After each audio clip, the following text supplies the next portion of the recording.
kids. You had me at hello. I wish I knew how to quit you. Fun. This seems so Very fun. There's no place like home. I'm gonna make him an offer down with you.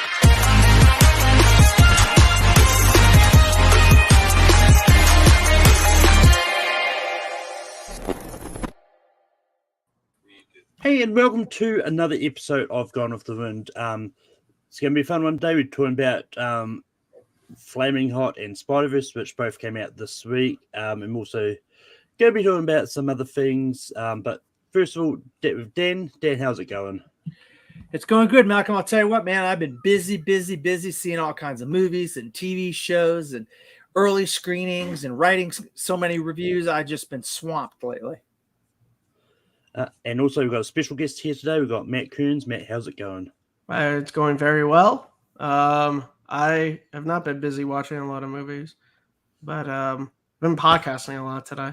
That's what I've been doing today. But as I like to always start off, like to find out what people have watched. So Dan, aside from Spider-Verse and Flaming Hot, what else have you watched in the past week? Well, good thing you asked that, Malcolm. I watched not once but twice The Flash. I'll tell you what, not very good the first time I saw it. Now, the second time I saw it, much better, a much better version of the movie. The first time they didn't have the finished version of the movie. The CGI wasn't good, and they didn't have the credits, and they didn't have a key scene in the movie.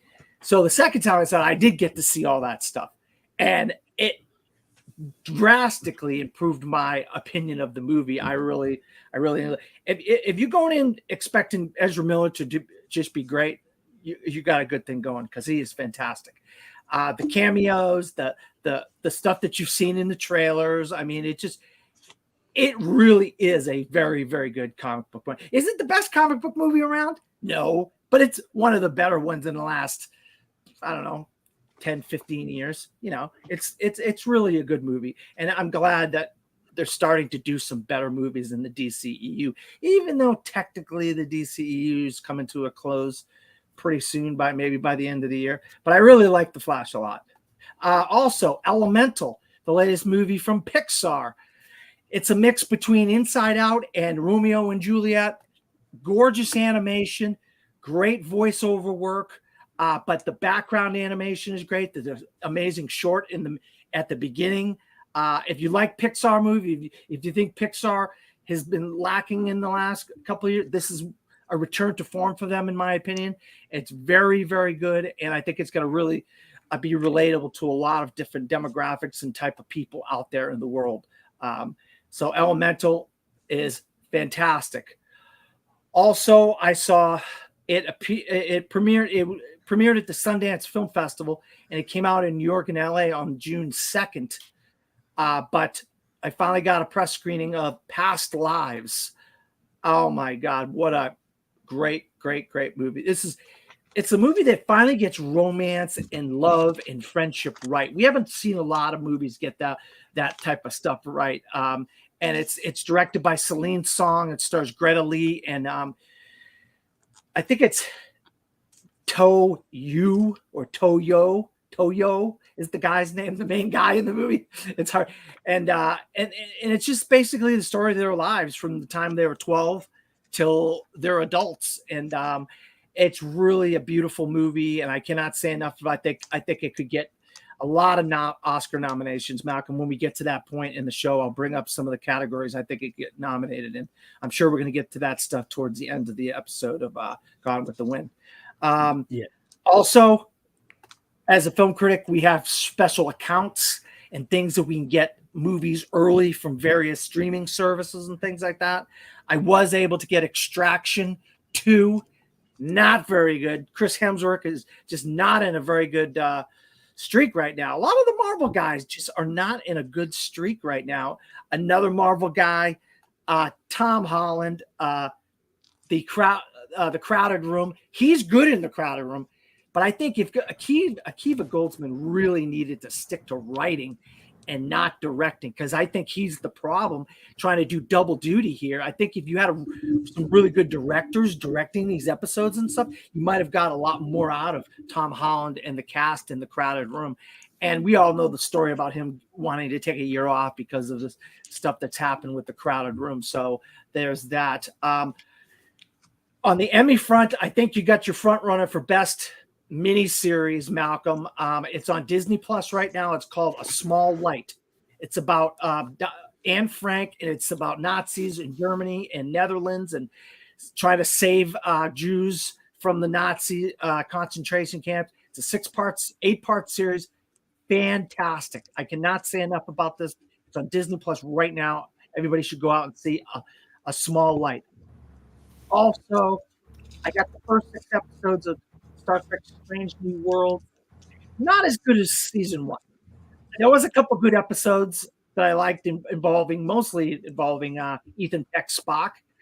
The other standalone episodes weren't that good. And then Christopher Pike, Anson Mount, hasn't really come into his own like he did in season 1. I wanted more of Anson Mount, but there really wasn't a lot. So I can't say of the 6 episodes I got, I really can't give it a lot of praise for Star Trek Strange New World. I saw a lot of documentaries and stuff this week, Malcolm. Reality. Oh my God. It's on HBO Max right now. Everybody can see this. Fantastic. If you like politics, if you like movies about political things going on, and it stars Sydney Sweeney. She's in The White Lotus and Euphoria. There's a reason why she keeps getting roles. This girl is fantastic. And it's like set like a play, and it's so good. It is so good. I highly recommend Reality.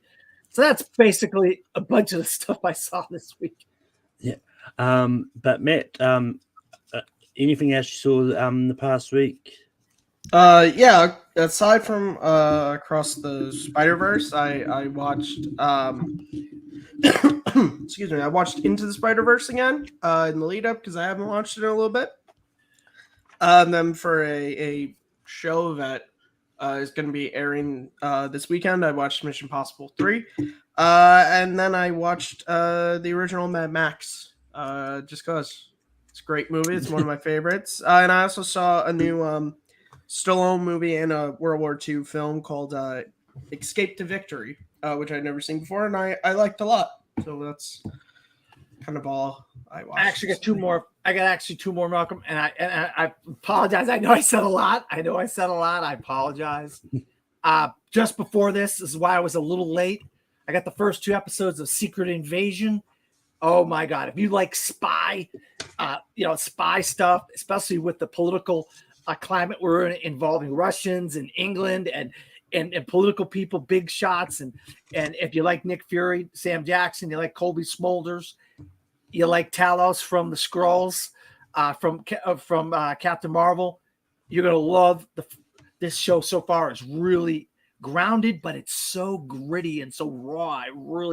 It brings that spy genre type of thing going.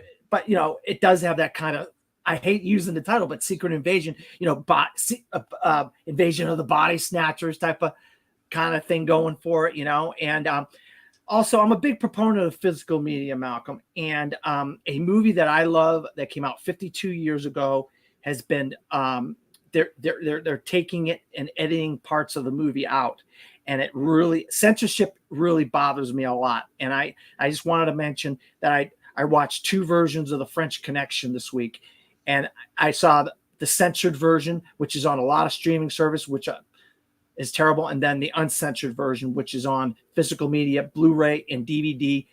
Go get physical media if you want the uncensored version of movies, because everything's starting to get censored now, and it's terrible. I just wanted to bring that up real quick.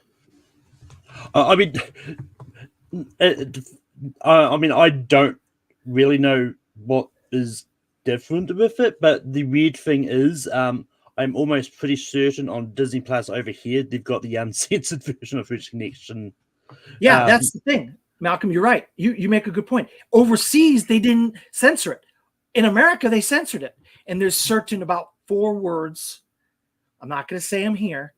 That usually Americans now are, quote, we're not allowed to say, that are used in the movie in various scenes throughout the movie. And they took those out. If you look at the time of the movie, it's 144 minutes. And on the streaming services, if you look at it, it's 143 minutes. So that tells you they took some stuff out. I mean, I think. I mean, I will probably get into more of this at a different point. But I think when it comes to censorship, I think depending on certain things, like, I think taking of those sort of words out, I think is fair. If they're just sort of editing a whole bunch out of the movie is a different thing altogether. But well, it- I it- listened to I'm not to interrupt you, Malcolm, and I don't Yeah. mean to. But Gene Hackman did an interview, and this is a while back. He brought that to the attention of William Friedkin, and he brought that whole thing to him, and he said, "Hey, you think I should be saying these words?" And he says, "It's who you are as a character. It's who Popeye Doyle is. He's a racist, bigoted cop. This is who he is. If you have this guy being a racist, bigoted cop, and he doesn't say racist and bigoted words, you're losing the essence of who this character is." And he says, "Yeah, that makes a lot of sense." And so they were in the movie. And if you look at the movie, it's a gritty portrayal of a really nasty cop, you know? Yeah, I mean, it is what it is. Anyway, stuff that I watched in the past week. I watched a movie called Win Win, which is came out in 2011, which is a Great good movie. Paul Giamatti movie. Great movie. I also watched The Descendants with George Clooney, which is a pretty good movie. I watched the OG Murder on the Orient Express, which I really enjoyed. And I finally got around to watching A24's The Humans, which I didn't like. No, you didn't like it? Okay. All right. I thought it was really boring. Yeah, I could see why you think that, Malcolm. I actually finally got around to watching The Crows, as well, which I was kind of underwhelmed by it because I've heard so much about it going up, but finally watching it was like, well, yes, I know this whole story about Brandon Lee and all that, but the movie is fine. And also finally watched Sophie's Choice, a bit late for the Meryl Streep episode of Rankin. I don't know if it would have been one that I would have brought up because I thought it was good, but yeah. I gotta jump off for a second, Malcolm. I gotta jump off for a second. I can tell. So what you're trying to say, Malcolm, is it would not have been a Sophie's Choice for you to put Sophie's Choice on that episode. No, not really. But moving on. Yeah, I've never seen The Crow, actually. That's when you said that. I've never seen that. I've seen The Descendants. Like that movie a lot. Very good Clooney performance.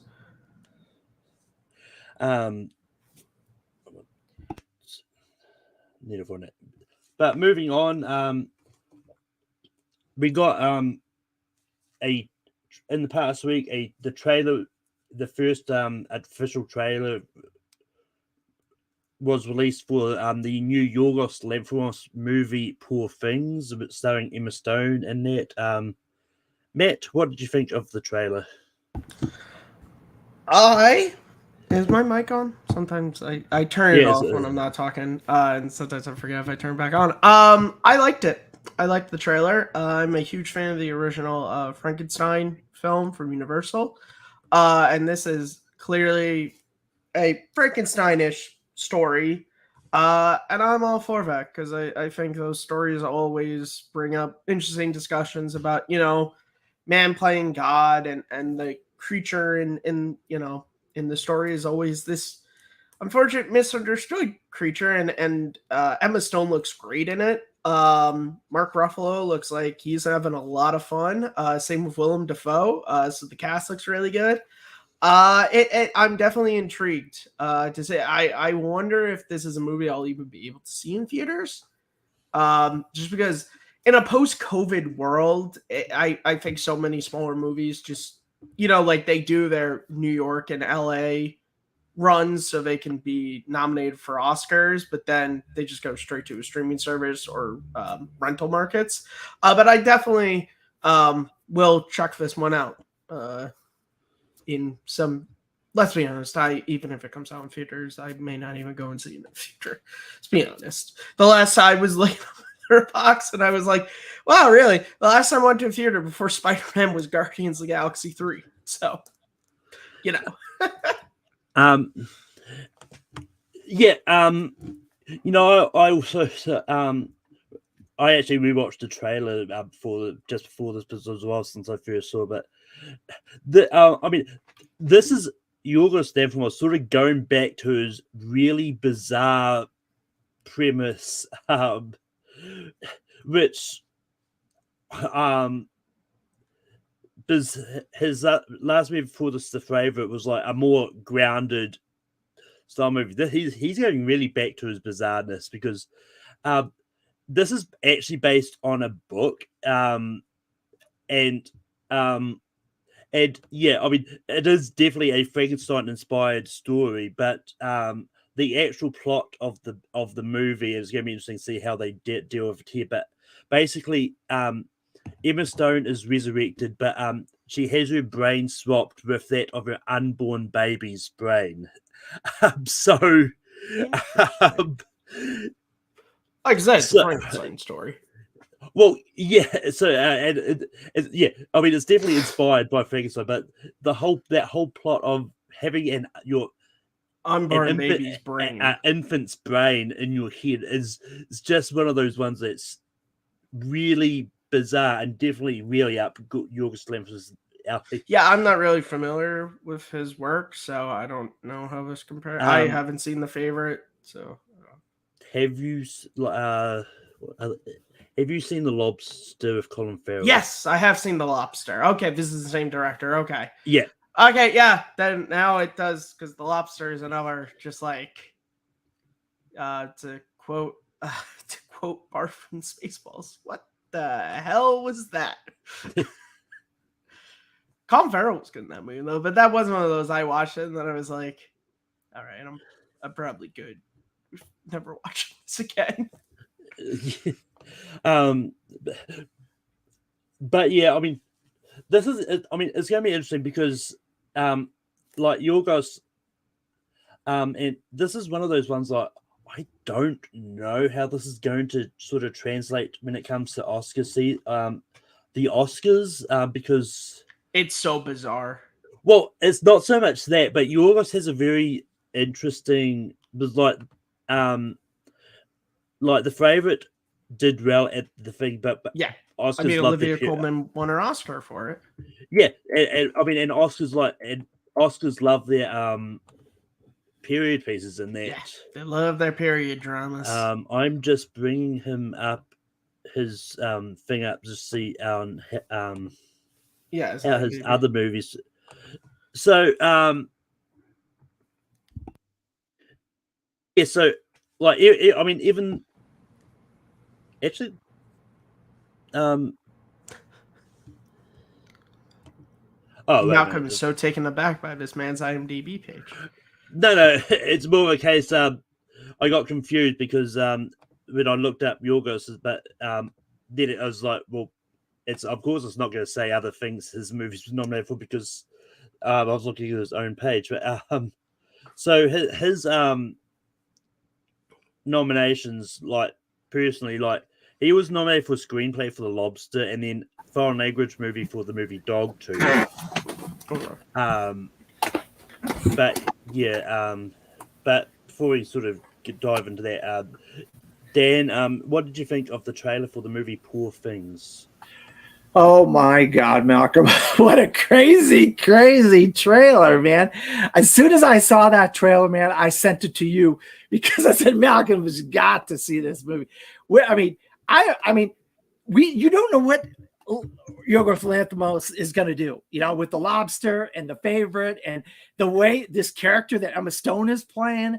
I mean, she could be in for another Oscar nomination for this role. I mean, this movie looks weird and crazy and out there. I think that's what you kind of expect from Yorgos Lanthimos. You know what I mean, Malcolm? I mean, he's an acquired taste, but if you do like his movies, then you're probably gonna. I mean, I think Poor Things looks really good. Yeah. So, like as I was just saying to Matt, like Yorgos has, it's going to be interesting because like The Favorite was a more grounded movie, so of course the Oscars were going to gravitate to that. His weirder out there movies doesn't really get a lot of buzz because like Killing a Sacred Deer didn't really get anything. The Lobster only got screenplay, so but he got foreign language for Dogtooth. As far as I know, he hasn't really had much luck with the Oscars. But as I was saying to Matt, like I was just reading up about the actual book that this is based on. But basically, like Emma Stone's character is like resurrected whole Frankenstein style, but she's got her unborn baby's brain and swap put inside implanted into her own head. So it kind of makes me want to actually track that, see if I can find this book so I can actually read it. But I probably will wait till after the movie because I don't want it to taint what I expect from the movie. But yeah. But I mean, if this does get anything, I could definitely see it getting maybe actress. If I don't see it doing that much damage personally. But moving on, don't think I had anything else in between there. So yeah, we're going to get into it. I'll leave Spider-Verse for now. I'll talk about Flaming Hot. Matt, you haven't seen Flaming Hot, right? No, I have not. Yep. So it'll just be me and Dan talking about it. But Dan, what are your thoughts about the movie Flaming Hot? I saw it 2 months ago and at the Florida Film Festival, and I really enjoyed Flaming Hot. And I like Tony Shalhoub as the CEO or the manager, the guy in charge of Pepsi, and Jesse Garcia. I liked a lot, and I like the whole Latino community, how they set that up. Ava Longoria set that up, and that whole world and the whole world that he comes from, and then he also had Dennis Haysbert as one of the guys working in the Frito-Lay factory and stuff like that.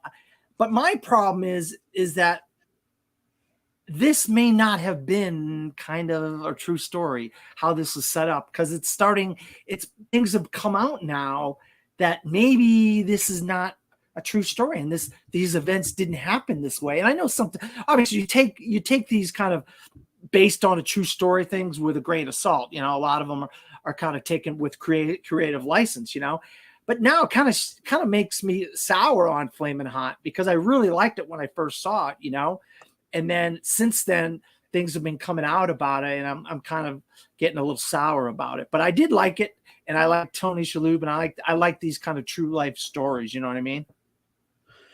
Yeah, I mean it's one of those ones like it doesn't bother me that a lot of this is probably invented for the movie itself, because to me, like if a movie is entertaining, I can forgive a lot of those things. And I mean, I had no idea about like any of this at all, but I think it's just one of those ones that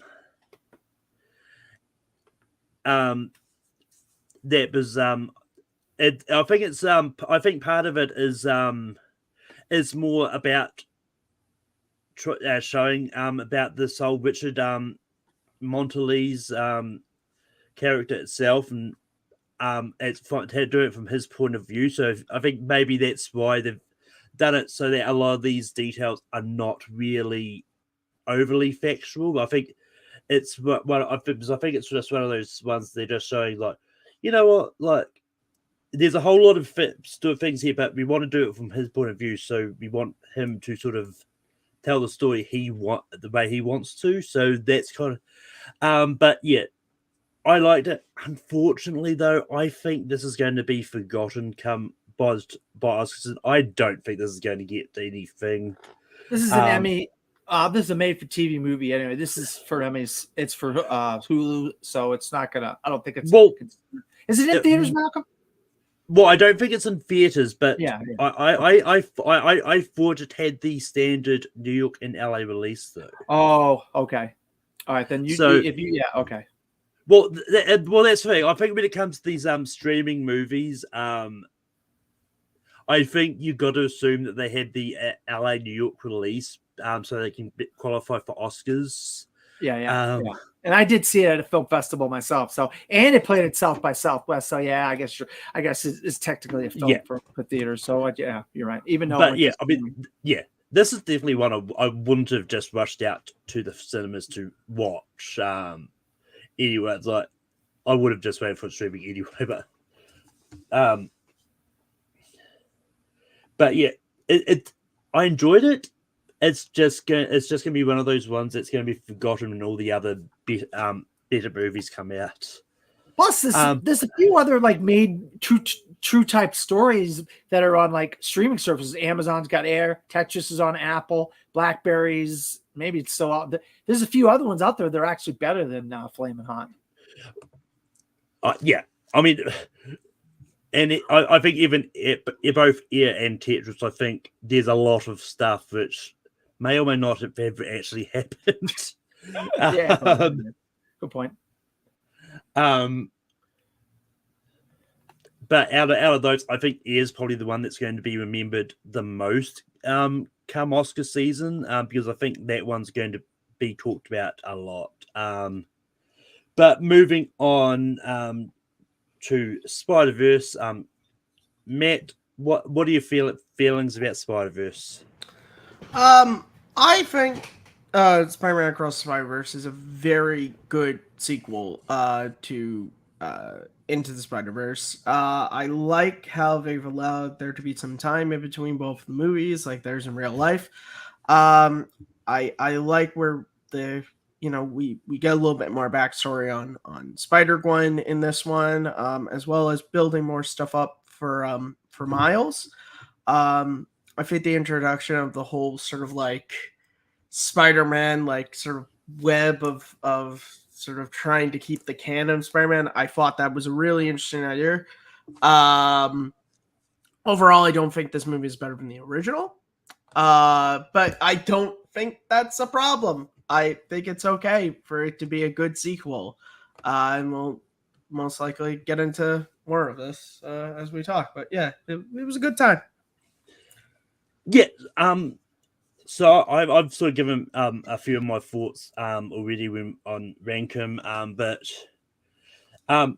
look, for all those complaining about this not being a Miles-centric story, I don't think it was ever meant to be a Miles, like this installment was never meant to be a Miles-centric.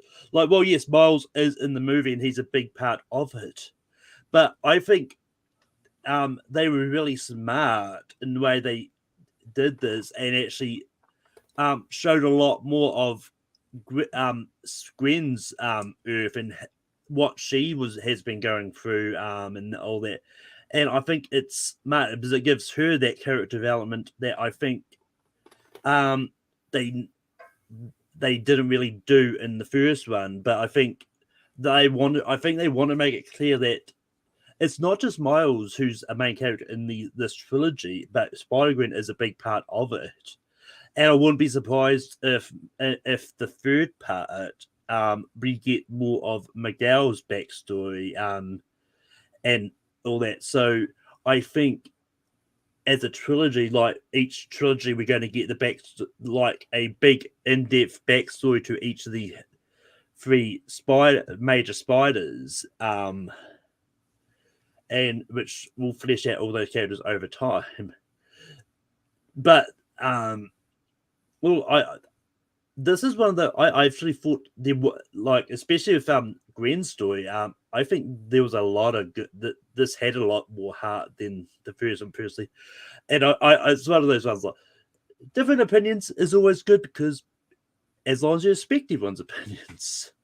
But I do think people need to calm down by going, "Oh, this is the greatest comic book movie of all time," because let's face it, every time a new comic book movie comes out, it suddenly becomes the greatest comic book movie of all time. I'm seeing that with The Flash right now as well. But Dan, what are your thoughts about Spider-Verse?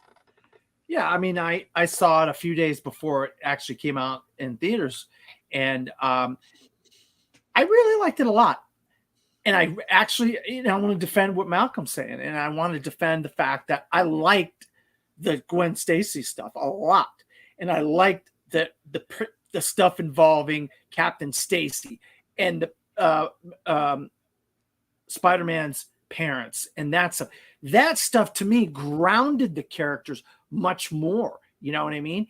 And the stuff where it was the Spider-Verse, that stuff, I didn't care as much about that stuff, And the character building stuff of Gwen and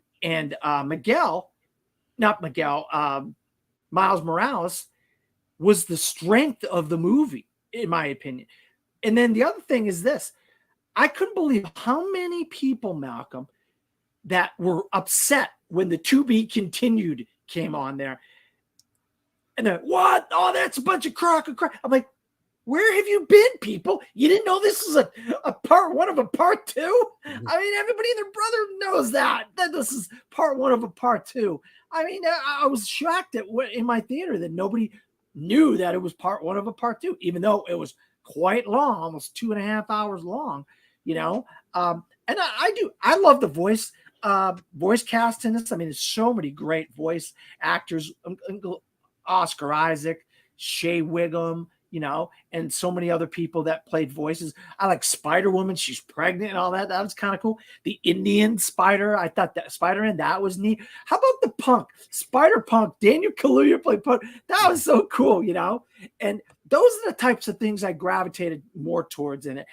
But the overall Spider-Verse cross, that stuff, and the animation, just my opinion, I'm not the biggest fan of this animation style. And I said the same thing after the first one. I wasn't the big fan of the animation. I don't know what it is about the animation. There's a little bit of like a shallow depth of field thing going on and stuff. I don't know what it was, but I like the movie overall. Yeah. Our good friend Brian Nussbaum had said, like, Oscars should recognize voice talent. I mean, I do agree, but yeah, it's definitely not gonna happen this year. I don't know what needs to change for them to consider doing that. But yeah, I'm on board. Martin Scorsese needs to do like an animated Oscar movie for them to maybe consider it. Now, or Spielberg needs to do something that's best picture worthy, Oscar contending or Oscar potential winning animated movie. That would then get them to say, hey, maybe we should do voiceover or mocap. All I would say that I can just imagine like they bring in voice acting and things like all the nominees is Morgan Freeman for voicing some random a documentary. Well, Warner Brothers, 100 years of Warner Brothers, Malcolm. It's not a random documentary, but it is Morgan Freeman, and it is awesome.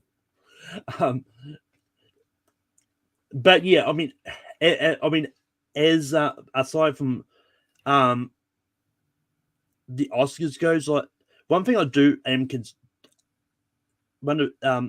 Dan, you probably know this. Is there precedent for an animated movie get nominating in visual effects? Yes, I believe it was a few years ago. An animated movie got into. Well, I mean, I'm pretty sure the live action Lion King. That's what it was. But they called it the live action Lion King. Yeah. It was all CGI. Come on. Not just because it looks. It's still animation. I love you. I love you. Yeah. I mean, I wasn't saying it's not. I was talking about like a animated. Malcolm, the true live action Lion King film is yet to be released. We're getting a sequel on it to the fake one. Oh, that's all right. Steve McQueen's doing it, or what's his face from Moonlight? What am I? But no. Aside from the live action Lion King, Kubo and the Two Strings has been nominated in visual effects. I told you, I knew there was something. I knew it. I remembered it. I think The Incredibles might have as well. Oh yeah, that would have been good. But I knew there was a couple or one at least. Kubo Kubo and Two Strings, as far as I can see, is the only one that's been nominated in visual effects. I knew there was one, Malcolm. I just couldn't remember what it was.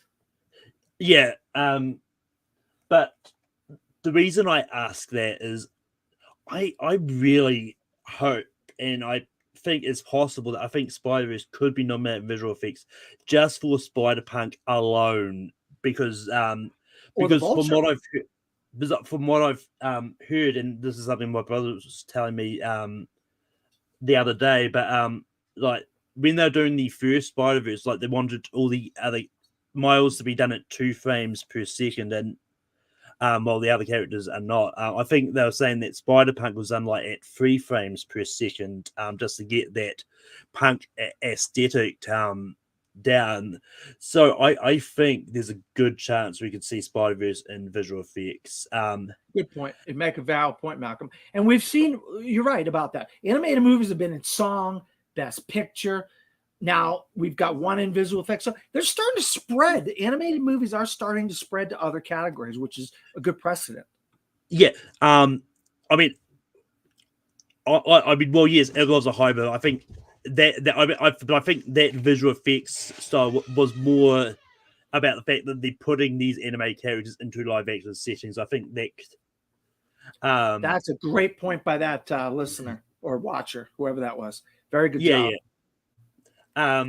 But aside from that, I think there's a good chance Spider-Verse could be the next anime movie to break into Best Picture. Hot take, Malcolm. I mean, look, this is one of those that I don't know if it will happen, just because, well, 1, superhero movie, and 2, it's early on the year. Like, it'll be remembered that, like,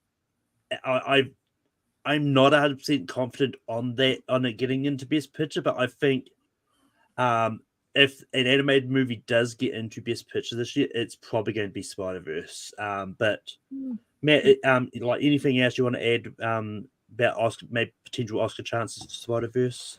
I'm not sure because it's just so early into the year. I'm not sure if it's going to make Best Picture. I think it's definitely a lock for animated. I mean, coming off the fact that the original won, so it's and so many people are saying it's better than the original. So I'd be shocked if it wasn't at least nominated for animated. It's always hard to tell, but I think if I had to pick something else, I think score maybe. Like the first movie, it had a great score, so I could see maybe if the rest of the year doesn't really give us memorable scores, I could see maybe it getting a best original score nod. Good point, Matt. That what the score was very good. Dan, anything you want to add for? Yeah, I mean, there's no song contender here, so you could probably count out any other categories besides best animated feature, best maybe potential score, best visual effects, and best picture. Those are the ones that you can. And there's no, unless they just break a giant bombshell on us in like July and say we're adding 3 more categories in their best youth actor, actress, best voiceover / mocap, and best stunt work in July or something. So we have enough time to prepare for that. I don't think we're going to get many more from Spider-Verse than that. And that'll be good. I think Sony will be happy with any or all of those. You know what I mean? Well, also possibly sound effects nominations, editing. Good. Yeah. Editing. Oh, yeah. Editing, sound. Yeah, there you go. See, you're thinking outside the box there, Matt. Yeah. Well, yeah, when it comes to anime movies, just because, like, it can't get, like, production design or stuff like that. It'd be more on the technicals, I feel like it could, because that still counts. Like, sound editing, you are, mixing, you are doing that in an animated film. Yeah, and it's 2 hours, 2.5 hours. Although in saying that, based on the sound issues some theaters have had with Across the Spider-Verse, I don't know if it because they had to release an updated version. Oh yeah, I heard about that. Yeah. Oh, okay. Yikes! Yeah, you're right. Maybe. Oh man, Sony's gonna be like, all the Oscar voters go back and watch it again. The updated sound.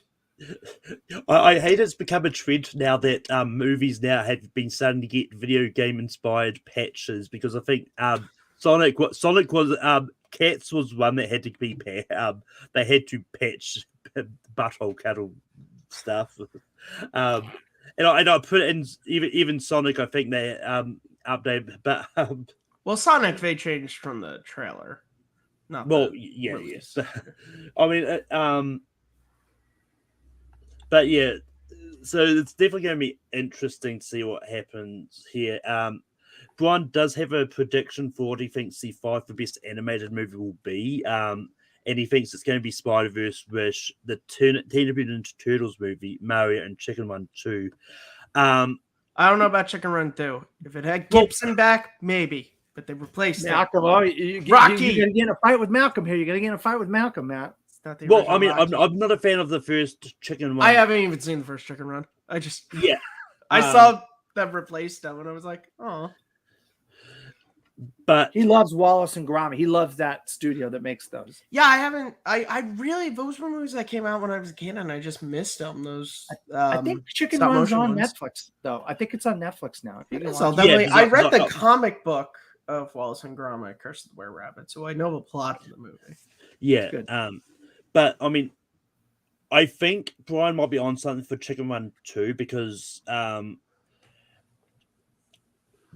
one, I mean, it's I've Chicken Run's Aardman, is it? Is it the same as Aardman. what? Yep. Aardman. Yeah. Yep. Yeah.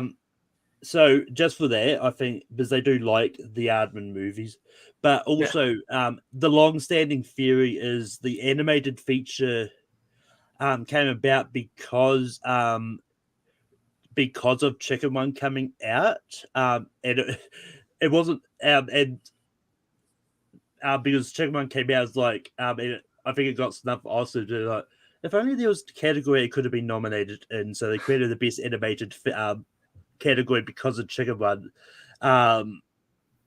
So I think they may want to nominate Chicken Run 2 just as an apology Oscar for the first one. But like you said, Aardman does have a good history with the Academy Award Best Animated Feature now.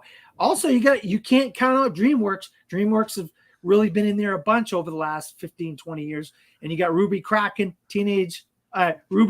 Teenage Kraken coming out in a couple of weeks. Don't count that out. DreamWorks has done a great job. And it's from Shrek and How to Train Your Dragon. Yeah, that guy who put that in there. You got to. There's a lot of, and there's some Japanese anime. The movie that did. They're saying it's not as good, but Your Name and Weathering with You, that one that came out. Is that the one you think? Yeah, Sasumi that came out, and then there's another one on Netflix that's coming out real soon, and I forget the name of it, but people are saying it's very, very good. I forget the name of it. Nimona. I think Nimona. it is. There you go. Yeah. Good job, Malcolm. Good. Malcolm's on the ball today. Yeah. No, it's going to be one of those interesting things because we don't know too much about how good Wish is going to be yet. But I think only one out of TMNT and Spider-Verse will be in that 5 because I think depending on how Elemental's received, I think Elemental's going to be there because so I do think like Pixar and Disney tend to both get in there, and I think both Wish and Elemental will probably both get there. I don't think Wish is going to get in there, and I'm not going to bash Wish because I haven't seen it, but I just have a sneaking suspicion I don't think Wish is going to get in, and I think something else is going to get in the place of Wish, but you don't know. Hey, we're going to get the animated guys on here. We're going to have more of an in-depth talk later in the summer or in the early fall, right, Malcolm? Yeah. No, I mean, we'll give a bigger in-depth discussion about the animated Oscar when we get closer to the time when we sort of get more of a feeling of where animated's going to go. But I mean, I do know that the Oscars do want to try and get many different styles in. So I think Spider-Verse, like, it's a whole unique style in its own. So that will probably be there. Like, Wish is actually going back to hand drawn. So I think that because of that, Wish could get in there. Elemental's 3D. Mario's also 3D, but I think Mario's big enough they'll probably get in there. Chicken Especially Run stop if motion, both- unless I'm wrong. Chicken Especially Run if- stop motion. So I mean, there's a good chance like you're going to have My about thing, Malcolm, is I'm sorry. Go ahead, Malcolm. I apologize. Go ahead, Malcolm. Yeah, so there's definitely a chance that you could have 5 different movies of 5 sort of unique style of animated movies. And I know there's always at least that one foreign language movie that sometimes may sneak in. This is a year that I think all the rest of the animated movies are really strong. So it could leave out the foreign ones this time around. But Maybe. go ahead. But Go my ahead. thing is this: if like say 2 of the 5 bring along song with them, like they get their song, like Elemental and Mario get their song nomination, that's going to strengthen their chances opposed to something else that maybe the song doesn't get in there. And I'm only speculating. We don't know. I'm just telling you right now, the song in Elemental, it's in the credits, is amazing. And then obviously we all know about Peaches. That's like crossed boundaries. It's crossed everything we know about Peaches. I just think a lot of people want Jack Black to be on that stage singing Peaches. I just strongly believe that. I mean, look, I think even if it's not nominated, I think we're still going to get Jack Black singing Peaches. But I mean, that being said, Wish is going to have a whole bunch of original songs too. So Okay, all right. so Wish is probably going to bring song with it as well. So there you go. There you go. So there's that as well. So it's definitely the animated race is definitely going to be interesting. It's already on.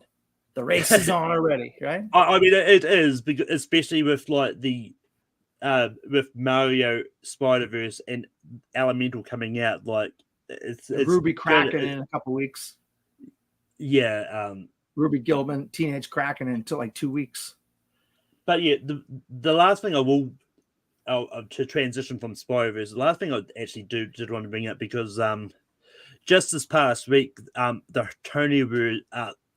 Tony Awards aired, but obviously after under the whole writers' strike conditions and all that, like they had to do it without unscripted stuff. They had to do it without scripted stuff and all that.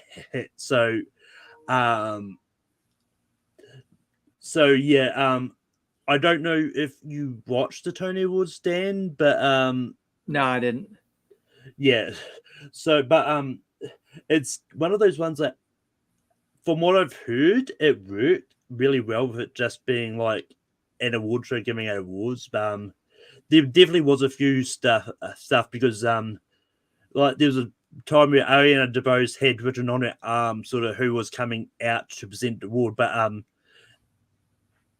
her arm got smudged, so she looked as like so I'm going to announce whoever walks out on that stage next up, because she had smudged out the names of who was coming out.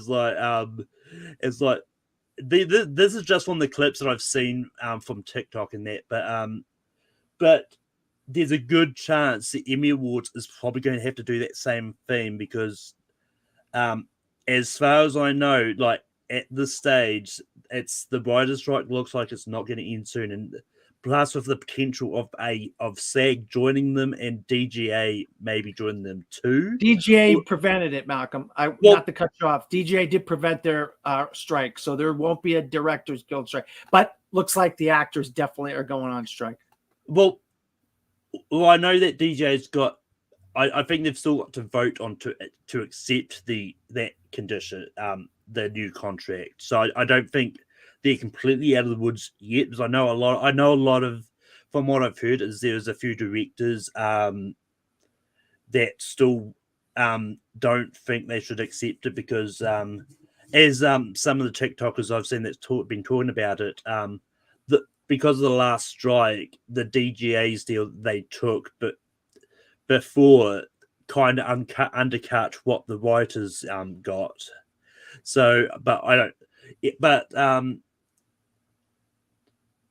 but the question I was going to bring up is do you think they should try to do award shows without scripted stuff with the strikes and that going on, or should they just sort of hold off in the event that it's not ready? Because we've got the Emmy Awards coming up in September, which there's a good chance they're going to have to do the same thing as the Tonys did. So, Dan, what are your thoughts? I mean, look, these people are actors, right, Malcolm? If they know what the categories that they're announcing, they're pretty creative people. A lot of them can get up there and ad lib things, you know. So if it comes down to that, I think having actors and people get up on stage and talk about the category, I think you're going to be pretty safe with that. I think people want to see the Emmy Awards because they want to see the TV shows that they watch get nominated and win. And I think somehow, some way, they're going to do the Emmy Awards. And the last strike, I believe, you can correct me, I think it lasted 3 months or something, Malcolm. So we're still not even close to 3 months. We're not even close to that. When we get to 3 months, then we got to start worrying about if we're going to get an Emmy Awards. You know what I mean?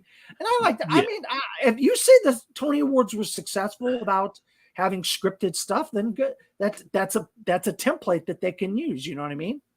And a lot of there's crossover between the Tony and the Emmys. Speaking of, did you happen to see did Sam Jackson win anything? He didn't win. Okay. Although that being said, I did see a clip of them announcing the category he was nominated for. About he clearly did a Angela Bassett type reaction that he started clapping. Oh man, that's too bad. Matt is nodding along as if he's seen that same clip.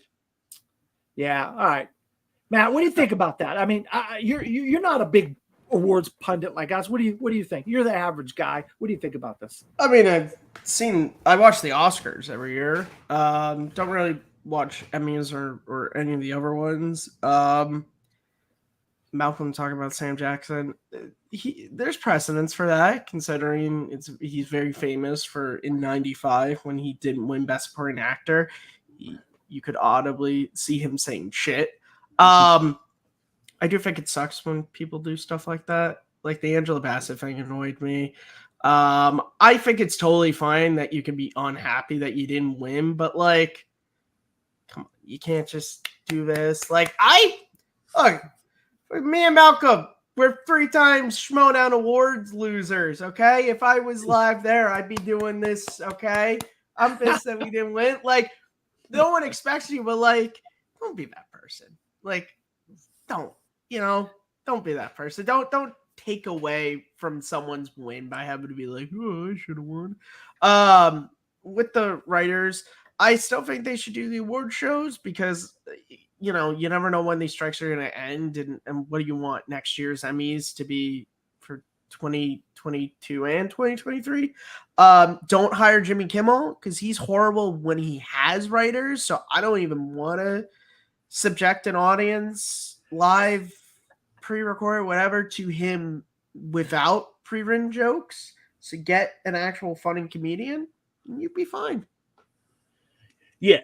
And I mean, I think it helped that it was Ariana DeBose hosting the Tony Awards because, she's an actress, and she was the one that did the whole Dude, get Matt Damon and Ben Affleck to host the Emmys. They'd be great. Come on, they don't need a script; they could just work off each other. Yeah. Well, I mean, I was going to say is like if it comes down to it, get them to host the Oscars because I think Tina Fey and Amy Poehler to host the Emmys. I think they could do a good job just doing improv like that. Yeah. But I mean, look. Last thing I'll say is pay your writers. Yes. Look, pay your writers, pay your directors, pay your actors. Because I mean, pay everybody. If it wasn't also good point, Malcolm. Pay, but don't pay as much if you're only doing 8 episodes and someone else is doing 23 episodes. It's kind of. Yeah, I mean, obviously pay within reason, but or else what are we? Russia? Yeah. Well, I mean, realistically, like a lot of stuff we like watching is like, if it wasn't for writers, they would not exist. Like, It's we true. wouldn't have the Godfather without writers. Yeah. We Oh, would- yeah. we- That is true. Yeah, no, point. we wouldn't have. Yeah, no. Good point, Malcolm. Good point, But that's Malcolm. why I think pay everybody, because it's like, if you don't have directors, we don't have these things. We don't have actors. Just like these people work. They work hard. If you hear anything of, like, look, not every actor is like and I'm not saying anything bad about the man. He's just the first really famous actor of the pop man. Every actor is an Anthony Hopkins who could technically come in, work an hour a day if he wanted to, and get $1 million. A lot of actors are there for 19 hours straight, busting their ass, having to, like, look, I love a guy like Aaron Sorkin. I don't think it's easy for Tom Cruise, Jack Nicholson to memorize Aaron Sorkin dialogue when they're doing A Few Good Men, and they do it, Yeah. So just, treat everyone fairly, and yeah, you are right, Dan. Pay within reason, because obviously if you're doing a 4-episode miniseries versus a 12, like, yeah, you shouldn't get the same. Because yeah, and it's not like the writers are asking for like unreasonable things. They're just asking to be treated fairly because from what I understand is I think the residuals and stuff for streaming is a lot of a smaller cut than what it is for if you're doing network television. Yeah, and with, look, in a post-COVID world, streaming is, you have to look at streaming as the giant it is, and you have to rightfully, credit people with that. You can't. It's not. It's not 2010. When House of Cards just started airing, that was kind of the first real, like, oh, Netflix can be more than just old TV shows, like, like Orange is the New Black. Like, so, like nowadays, it's like it's actually stranger for a show like Superman and Lois to be a network exclusive show. It's a lot rarer for that than streaming exclusive shows. Now it's like, look at the Marvel stuff. They're not putting, Secret Invasion on ABC. They might pull like what they did with Andor and show like an episode or two over the holidays, but like that's going straight to Disney Plus. Mighty Ducks went straight to Disney Plus. Like, they're not making stuff like that for their networks anymore. And then Mighty Ducks went straight off Disney Plus. Along with Big Shots and Willow. A small light I just brought up earlier, that did go to ABC, and then it was produced by Disney and Nat Geo, and then it went to Disney Plus once it aired. So they're trying to find new ways to bring this stuff to people that don't necessarily have streaming. Yeah, because as someone who does still have like cable, I would like it if there was more, like, again, like I think doing like what they did with Andor, which was over the Thanksgiving holiday last year. They showed the first 3 episodes on, I think it was ABC and something else, another channel. They showed the episodes. I'm like, that's smart, because it's like, then you get people who maybe don't have Disney Plus, they get to see the first 3 episodes, and then maybe that convinces them to pay for a month to finish the show, but it's like, it's not like, oh, or Disney and all these other places, put your shit out on physical media like Netflix does. I own all 5 seasons of Cobra. No, 4 seasons. I was gonna, but I own the first 4 seasons of Cobra Kai. I still have Netflix. Yeah. Stranger Things. Stranger Things. Like, Jack Ryan on Amazon. They have that on. I think Jack Reacher season 1 is also like, believe me, in 2023, it's not like if you put out Ted Lasso on Blu-ray, people are going to cancel Apple TV Plus. They're going to keep the streaming services, but it's a way to introduce this stuff to other people to get, especially with shows like, like Cobra Kai, to where you can buy it from Target or rent it from your library and be like, oh, when the new season comes out, I gotta watch that right away. And now I'm going to get Netflix for that. It's do it. Yeah. And I think the other thing when it comes to physical media that is a good bonus, like if you want to show these shows to like your grandparents who may not be all that tech savvy, or but in a case like what Disney's doing now, I don't think anyone really have a problem with them taking Mighty Ducks or Big Shots off if there was a DVD release, because then it's like, oh, well, I can still go and get the DVDs and know it's not on the streaming service anymore. But now it's like there's like I didn't watch Big Shots. I wanted to. There's just so much stuff, but now I can. I didn't watch Will. I didn't watch Turner and Hooch, and now it's like, oh well, now unless I want to spend the next, like they might not even be on the service right now. And it's like, sorry, now I guess sorry Disney. I guess I have to pirate because you refuse to give me a way to legally watch these things. Wicked the Warwick Willow. Davis, Willow. Willow. I love that show. I love the movie, but I also love that show. And it's like, oh man, now I never watched it. Why didn't they make a DVD of that? Now people can buy it. People, I mean, I don't know. I mean, I don't know if it's like Disney want to just. I've heard that it's because of residual stuff, like newer shows. The actors make more residuals off of older streaming stuff, and so it's because of that. But like, that's really stupid. Like, when you're trying to build your service off of these exclusive things, why would you remove these exclusive things that are Willow's not even a year old? Yeah, I mean, no. I saw it in the fall or whatever it was. Yeah, it was November it came out, and it's like, okay, but then you're like, oh, but hey, watch Secret Invasion, all the Marvel stuff on there. It's like I get it, comic book movie, all this, but like, it's just stupid. I'm sorry. Yeah, I mean, it's dumb. Yeah. No, I agree with you. But it's one of those ones. I know when this happened, I wouldn't be surprised if the reason they picked the ones they did to take off. I wonder if it's partly because of viewership. Well, look, every single one, unless I'm wrong, every single one they took off were ones that got canceled. Big Shots got canceled. Mighty Ducks Game Changers got canceled. Willow got canceled. Turner and Hooch got canceled. So it's like, I guess they're like National Treasure gone? Is National Treasure? Yeah, National Treasure canceled. Yeah, and so I guess maybe that's it because they're like, well, we're not making any more of this, so we don't have to keep it on the service. And again, like I said, if there was a physical media release, I wouldn't be as upset. But now you're literally asking people like me who wanted to watch Big Shots, you're asking me to pirate it. Because you're giving me no other way. Like if it aired on TV, like if you're like, okay, we're gonna like CBS did with Discovery Season 1.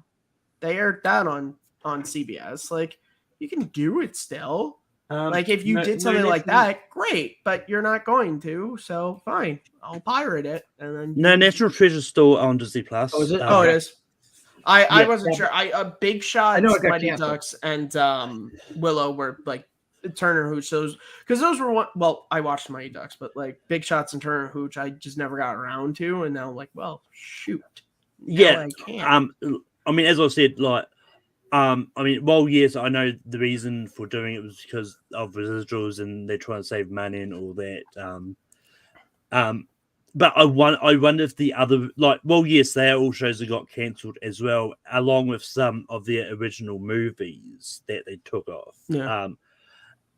I wonder if another reason for them picking those specific ones, I think maybe is a case of not many people actually watch those shows, and it's like, well, not many people watching them. I don't know if, I mean, they could have given it a shot, see if anyone watches them now that they're all available to watch, but I don't know.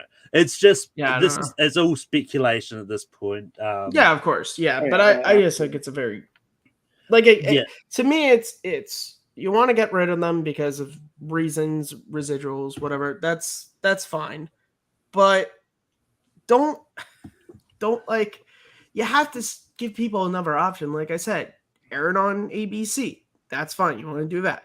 Put it on physical media. Like, don't just erase these things from because John Stamos was very outspoken that he was very upset because he thinks Big Shot is a very good show, particularly for young girls to watch, and now they don't have access to it at all.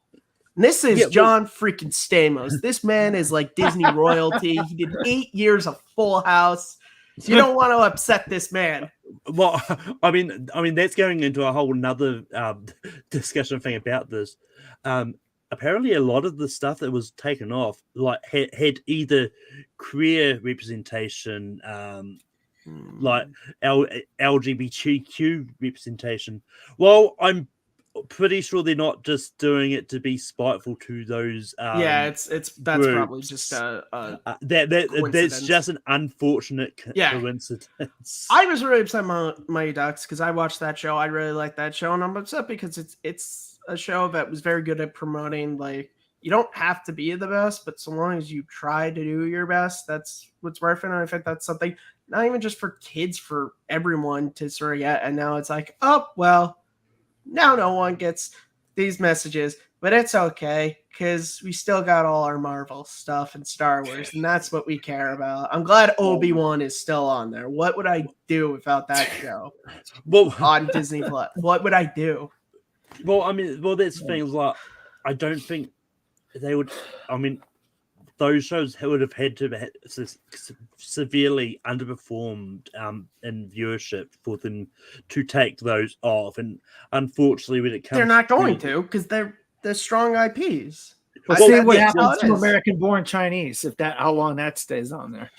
Yeah. Well, I mean, Well, there is rumors that they are looking that we might see more taken off at the end of June. I don't think that. I think that was just a comment that was taken out of context, but we'll find out close to the time. But honestly, because I think with American-born Chinese, they dropped all those episodes at once. And I think that has enough for people to watch it because it's got pretty much the entire cast of everything all at once. It's got a reason for people to watch it, is what you're saying. Yeah, not that I'm saying the shows that we talked about didn't. Yeah. John Stamos does not have enough star power for you, Malcolm.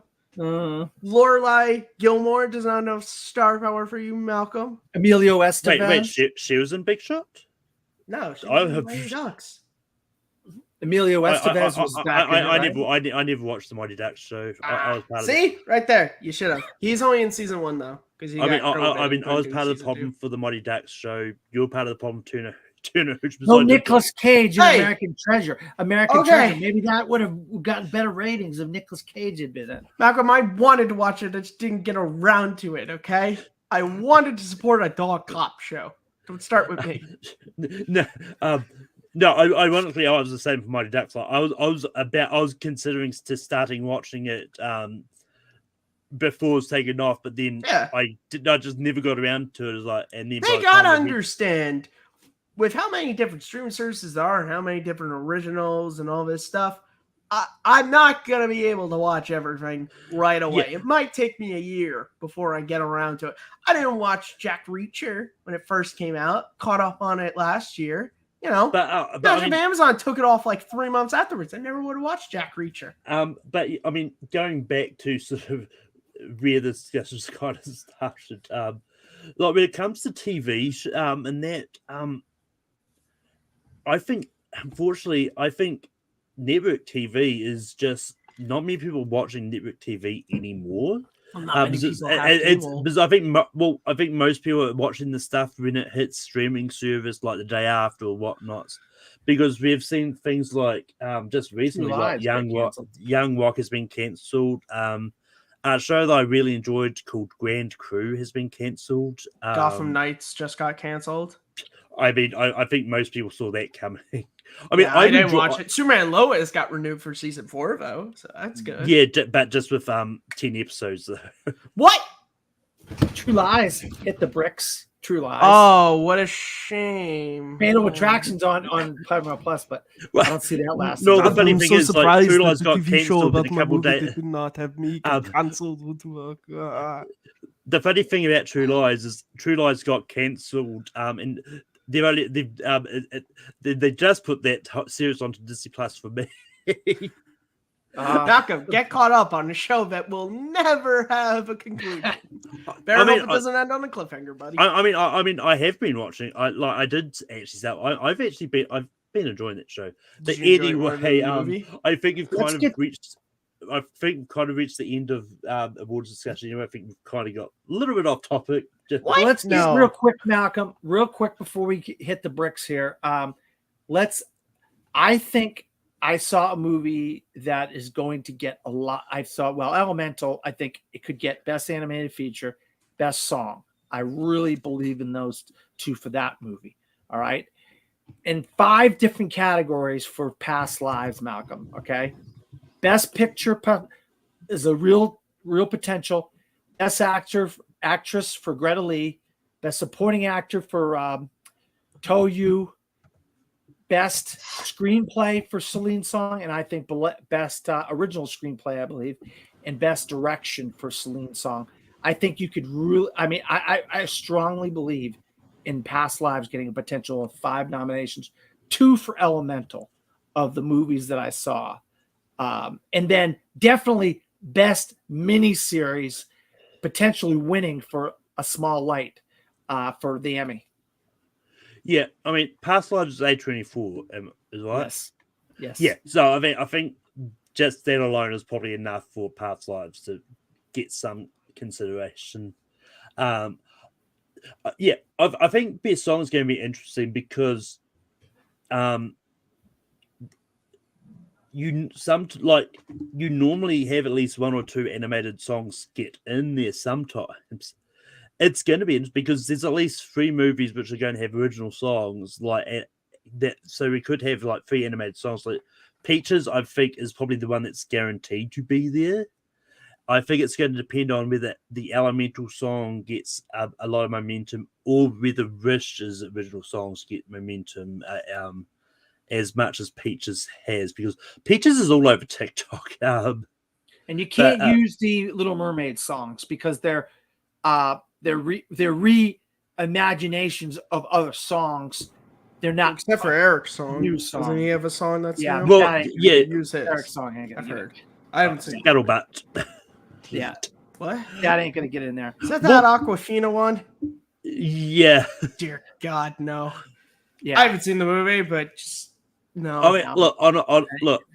Honestly, I think when it comes to Little Mermaid, a lot of the songs in there is basically like the songs that was in the OG movie.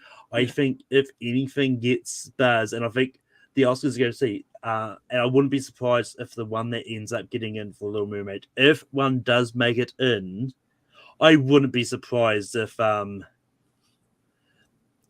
really wouldn't be surprised if it's going to be Scuttlebutt, because people are going to see it's like, oh, holy shit, they're talking about Scuttlebutt a lot on Here's TikTok. my thing. I'd be surprised if anything got nominated, because remember when Aladdin came out and everyone was like, oh, Jasmine's song is going to be nominated for Best Original.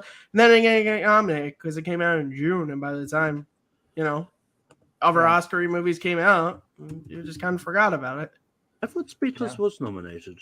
No, it wasn't. That was the thing. I remember so many people being like, oh, this is definitely, it's a great song. But that's unfortunately the thing is that, it depends on how for movies that are, come out earlier in the year, it depends on how much the studio wants to market it to voters. And I don't think Disney put a lot of stock into marketing Speechless for Best Original Song. Well, yeah, I don't know. I mean, I'm not an Oscar voter, so I can't tell. All I know is it's not nominated. Well, I do vote for my guild, Matt. I have an awards. I'm in a guild, a film critics guild, and we do vote on best song. So I can tell you, last year, this is only what we did. We have a Spotify. Now, is it Spotify? Yeah, a Spotify list of all the potential nominated songs, and I listened to that thing over and over and over. I had about 5, 6, 7 songs in my mind where I thought I wanted to vote these songs, and those were pretty much the songs that were in the mix for the Academy Awards. So I'm gonna hear all the songs, and I'm gonna know the ones that are the best for me.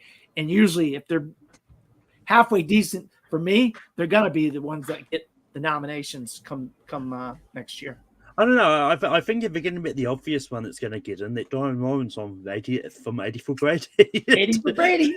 Bingo, bingo, bingo. We know that's going to get in there. I'm telling you.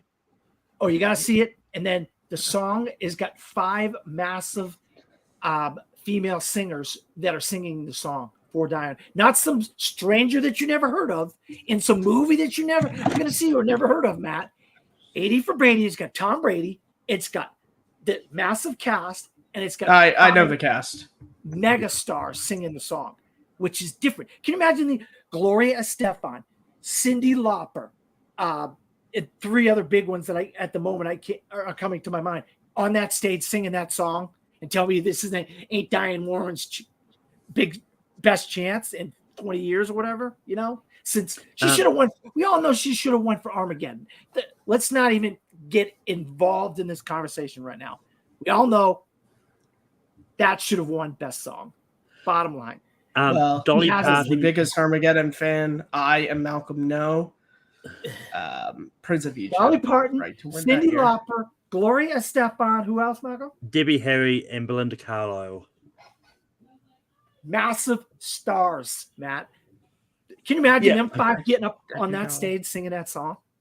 I could. I mean, I haven't heard the song, so I don't know. It's a good song. It's a good song. Yeah, I mean, I think it's I think it's very rare for Dolly Parton to sing live these days. But I mean, look, I mean, as we she always, may not have to. I mean, there's precedents for like what was it? Lip syncing now. 2018 Motley Crue. Or well, I think it was the 2019 ceremony when the song from Mary Poppins Returns was nominated, but Emily Blunt, she's not really like a classic. So Bette Midler, I think, was the one who sang it. Yeah, I mean, at the Oscars. Yeah, I mean, regardless of the star power, as we always say, sort of when we talk about best songs, like don't count out Diane Warren. She's bound to be nominated regardless of the song. Yep. But so she's like what John Williams is to original score. It's like yeah, so, there's a very high possibility one of his scores will be nominated for best original. More like score. Susan Lucci. More like Susan Lucci for the daytime Emmys, Matt, where she was nominated something like 17 times before she finally won a daytime Emmy. Yeah, so like in the past sort of 10 years, she was nominated, like Diane Warren was nominated about 10 times. How many times has Glenn Close been nominated? 20-something times. Only won 3 times. Yeah, Oscar, get on that. You gave Al Pacino a freaking you gave DiCaprio an award, even though he shouldn't have won that year.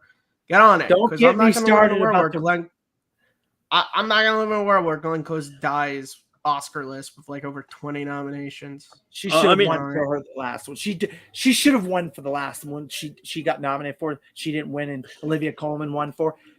Glenn Close should have won for that. True, but Olivia Colman gave one of the greatest Oscar speeches. She did. She did. And she was like, no, Glenn Close should have been. She apologized to Glenn Close. She didn't give it to her, though. You know what would have been great about Olivia Colman? If she got up, said, no, you're winning. Here you go. Well, that's Michael Clark Duncan did that at the Golden Globes one year. I forget who it was that he gave. No, it was Ving Rhames. Ving Rhames gave his Emmy to Jack Lemmon. Oh, is that it? Was I going to say? Oh, that might. Yeah. I thought Not it was Michael Clark Duncan. It was Ving Rhames gave his Emmy to Jack Lemmon. That was it. I knew it was one. I was like, it's either Michael Clark Duncan or Ving Rhames. I went Michael Clark Duncan because I was like, by that point, already started doing like Mission Impossible and stuff like that. So I thought it was out of nominated films by that point. I forget the name of the show. It was a movie, a made-for-TV movie called Something in Me, or based on the writer, Detroit writer. His book. They turned it into a movie, and Mitch Albom's book. 2 days with somebody. I don't know. Tuesdays with Maury. Tuesdays with Maury, and Jack Lemmon was Maury, and he was amazing in it. I mean, amazing in it. And Ving Rhames said, "No, here you go, Jack. You deserve it." I wish we have more of that. That would have been awesome if Olivia Colman did that. But these people are too late. Unfortunately, I don't know if Glenn Close is getting nominated next year. Like, because the movie she is in is a horror movie called The Deliverance, directed by Lee Daniels. The Butler? Yeah, the guy who directed The Butler is doing a horror movie. Deliverance. But the movie is based on Latoya Ammon's family possession. Which is a Netflix movie. It's also got like Andra Day and Monique in there as well. Oh So- God. Yeah, she probably ain't getting nominated for that. Well, I mean, it's a horror movie. It's Yeah, right there. You put it into that genre, and it's like maybe makeup. If you have good Olivia makeup. Colman should have just given it to her. Olivia mean, look- Colman is gonna win again. I don't think that's how the Oscars like. I don't think they go She well. won All twice. right. Olivia Colman's already won twice. Well, I mean, I think if anything, I think Glenn Close is probably not going to be Oscars. I think she will probably eventually get a honorary Oscar. And I look, it's one of those ones like she's still actively acting. So I mean, it's not like as long as she keeps acting and she doesn't retire. Like I think there's a good chance she's eventually going to get it. It's not but it's not a Julie and Julia, the Iron Lady situation where Glenn Close was in Julie and Julia. What Meryl Streep was in Julie and Julia, played Julia Child, was phenomenal. Completely got robbed. The next year she played Margaret Thatcher, was phenomenal. And they're like, here you go. Here's for not winning last year. Glenn Close hasn't had that. You know what I mean? And that's the problem. Well, I think Glenn Close at this point is more on the Pacino Scent of a Woman, which is like, you probably should have won one of these, but we didn't. So Albert here you Nobbs. Go. She should have won for Albert Nobbs, I think. But that's I mean, it's one of those ones like, because I don't think many people actually saw the wife that she was not nominated for. Who cares? Very, Federal audiences don't vote for the movies. The Oscars vote for the movies. Well, no, I was talking about the Oscar voters. I don't think many of the Oscar voters actually watched. Shame on you, Academy. You get to watch this movie for free. But I mean, I'm always excuse. on the camp that I actually think Olivia Colman's great in the favorite. I think she deserves the favorite. Anyway, and she wasn't in Harry Potter, Lord of the Rings, so I know Malcolm is true when he says that. I don't disagree with you, Malcolm. I'm telling you right now, I'm looking you right in the face through this computer screen. I on 100% agree with you. But did Al Pacino win for Michael Corleone? You know what I mean? Did Paul Newman win for The Verdict? Did he win for any of his? I mean, the people that should have won for whatever didn't always win for whatever. You know what I mean? And that's the problem with the Academy Awards. It's a popularity contest a lot of times, and they forget, oh shoot, we haven't given Al Pacino an Oscar. Let's give him one. He should have won 2 by now. Let's give him one for the Scent of a Woman, because that's our best chance of getting him an Oscar before, whatever. Also, wasn't it the same year he was nominated for Scent of a Woman? He was nominated for Glengarry Glen Ross. I don't know. I think there was at least 2 people nominated for Glengarry Glen Ross. Because I'm just saying, Jack Lemmon and Pacino, somebody else were phenomenal. I would have preferred him getting the Oscar for Glengarry. I haven't seen Scent of a Woman, so I can judge it, but he's great in it. But he's great in it. It's no Dog Day Afternoon. It's no Godfather 1 or 2. It's no Scarface. You know what I mean? Yeah. I just quickly looked up the Oscars for the 1975 one where Al Pacino was on with Michael Corleone. I don't know what this Harry and Tonto is. I do. I saw it, and I'll tell you. Okay, he should not have. What's his name? Art Carney should not have won, Malcolm. I will tell you right now. And I was on this episode of Picture This with our buddies Dylan and Chad. Art Carney should not have won Best Actor that year. I have no idea why Al Pacino did not win for Best Actor that year. It was Highway Robbery, Malcolm. And then even Dustin Hoffman was great in Lenny. Jack Nicholson was phenomenal in Chinatown. I mean, it's Highway. Look at Matt Kearns. You're not a big Oscar guy. Jack Nicholson, Dustin Hoffman, Al Pacino. What's his name in Orient Express? George C. Riley. George C. Scott. George C. Scott and Art Carney. And Art Carney beats all of them. Well, I don't know. Well, Harry Tonto is about never a man. seen it. So I can't Harry judge. Tonto is about a man who goes across country from New York to California to see his son, and he's got his cat with him. It's a cross-country journey from New York to California with him and his cat. That's it. Didn't That Simon is Davis steal from that movie? What? So that sounds like similar to the plot of Inside Llewyn Davis. Did they steal from that? A lot of movies have stolen from Harry and Tonto.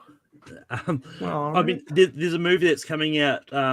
Though it's out now for me, but it's called The Unlikely Pilgrimage of Harold Fry, which is Jim Broadbent, a British movie with George Broadbent in the role. Basically, like Jim Broadbent goes across the country to go. I think it's to see his dying sister who's dying of cancer and all that. Malcolm thinks he should win Best Oscar because Broadbent had already won an played Oscar, the professor in for Iris, I believe, way back in 2002 or something. I mean, I only brought it up because you're talking about cross country trips. But we got Forrest Gump. We got so many movies have done that. Harry and Tonto type of situation. It's just sad that Al Pacino loses that year, and he doesn't have an Oscar for playing Michael Corleone, probably one of the greatest characters in the history of movies. Yeah, I mean, it is what it is. I think it's I disagree with who ultimately won that year. I mean, I haven't seen Harry Tonto, so I can't really sort of judge it on if that is good in it or not. I don't know. Okay. Also, Matt, you were correct. The year he was nominated, he won for Scent of a Woman. He was nominated for supporting actor for Glenn Ross. But with that being said, before we sort of drift into really random topics now, we're still talking about Oscars. It's just past Oscars. But Matt, we can be find you online. You guys, as always, can find me at Kearns_Matthew on Twitter, MattMovie611 on YouTube, and right here is the host of Second Look, the Fandom Podcast, and co-host of Simple Tricks and Nonsense with my buddy Abe Flores. Dan, we can be find you online. Well, you can find me at Dan Skip Allen on Facebook, Instagram, Pinterest. I don't know what's going on with Twitter. I got to figure out what the hell is going on with Twitter. Also, Letterboxd, DP Skip Allen from the Fourth Row. I also am a film critic in Orlando, Florida. I write for two websites, disappointmentmedia.com, and below here you see that from the fourthrow.com. Also, I'm in the middle of a 5-part series celebrating my 50th year of existence called My Life 50 Years in Film. And my second part will be out next Friday, or this Friday, I guess it will be, the 16th. And I'm going to be celebrating the years of 1984 to 1993 with my good buddy Jeremy Adams. So you could stay tuned to that. That's also on 3 platforms, Letterboxd, my website, and it's going to be a YouTube video where you could hear him and I talking about those 10 years of my life in films that I like and films that he liked. I figure, well, I just share my love of my 50 years with different people and see if we would have agreed on the certain films. Also, I've been on 3 episodes this year of Picture This with my friends Chad and Dylan, as I've mentioned. And we did the entire Godfather trilogy. So 1972, 1974, and 1990. You can go on the Dill Pickle Network and watch or listen to those episodes. There's also a podcast. So if you can't watch something, you can listen to it. Also, I think I'm going to talk to Malcolm about this, but I think by the time we're going to do the next episode, it's going to be the halfway point of 2023. So makes sense. I'm going to try to do my top 10 films of 2023 halfway through the year. And maybe I'll convince Malcolm to do the same. Maybe we'll get a special guest on here. Who knows? We'll see. You never know. But yeah, because I think the next episode after this, we're definitely talking Asteroid City, because I think that's probably the big one that's coming out. Maybe even Elemental as well, because I think they're both out on the same day. At least for the States anyway. But you can find me hosting Rankum every Sunday. We're doing top 12 movies about the making of products, movies, companies. It's just definitely going to be an interesting... it's movies and TV shows, actually. So it's going to be a little bit of an interesting topic, seeing what's actually going to happen there. And you can also sort of find me all over the place on hosting trivia over on Full Metal. And yeah, but until next time, keep watching movies. And thanks to you, that's over now.